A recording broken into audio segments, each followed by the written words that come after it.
Hey, what's going on? My name is Death, your digitally enhanced termination host. I got a fresh file here today to tell you about. It's Day of the Shell, and I've scanned it, experienced the first bit of it to see if it's one that you should install, whether it needs some updates, or if it's bound for the video game graveyard. You've probably never heard of this game before, and that needs to change because it's an absolute blast. If you have heard of it, good job. This is Day of the Shell, and it's the first game developed by Duba Games. In Day of the Shell, you play as the Huntress, who has been chosen by one of the deities to be the savior of humanity. The gods have brought down their wrath on humanity, and only a few islands remain, and it's up to you to prove that humanity deserves to stay. You'll be sent to different islands, fighting in turn-based combat to defeat all the enemies on that island and progress to the next until you come up against the boss for that world.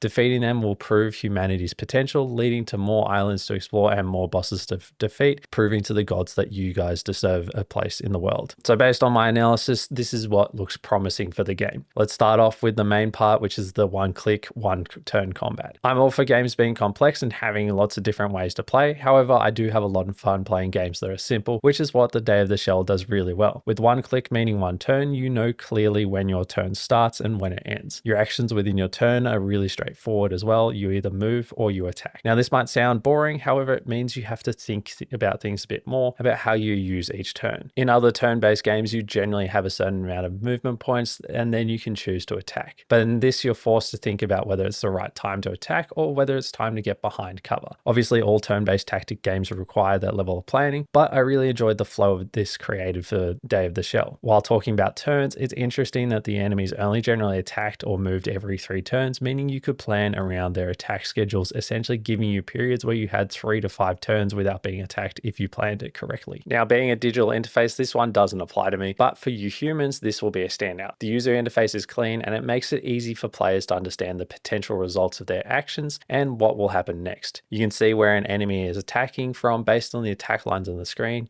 If the attack is red, it's going to hit you. If it's blue, it won't hit because you're behind cover. On the ground, you can see areas that can be hit by AoE attacks or areas that are behind cover, meaning you won't get hit. When you're looking to attack, you can see how much damage you're going to do as well as the percentage chance of hitting. It's super simple stuff, but it makes it much more fun for humans to play. I feel like it's something that is super important for turn-based tactic games. You want to make the best decisions you can with the information you have available, so making that information easy to understand is key. Something I haven't touched on yet is the different weapons you pick up at the start and the relics that can be found or bought when you're moving through the islands. For the prologue, there were 12 relics that you could find and use doing different things like increasing how precise you are when standing in mud or doing lightning damage when an enemy misses their attack on you. The different relics you picked up meant you could have different playstyles. The two I found worked best for me was a cautious cover focused build, punishing enemies when they miss their attacks, and a more aggressive run and gun build, going max distance to do extra damage. Both felt rewarding in their own ways. I feel like there will be different types of builds that we can do when the game is fully released. Hoping for something that increases your damage while you're behind partial cover, or something that allows you to be a little bit more risky in general. Now let's move on to what could be improved. Before I get into the changes, this is only based on the prologue that was released, so this was an early scan of the files, but honestly, the only improvement that I could see at this stage is having the AI be a little bit more difficult. So more like me, a little bit more death-like, but could be because it was just a prologue. Who knows what we'll see in the full release. So should you be installing the full version of this file on your device? Yes. It's a really fun turn-based tactical roguelike, and if you enjoy games like XCOM or Tactical Breach Wizards, then I feel like you'll have a lot of fun playing this. It's releasing on PC, Xbox, PlayStation, and Switch, so lots of options for where you play it. It's time for me to get back to terminating files. Can't slack off too much. If you subscribe and click the bell, I'll let you know when there's another file to talk about. But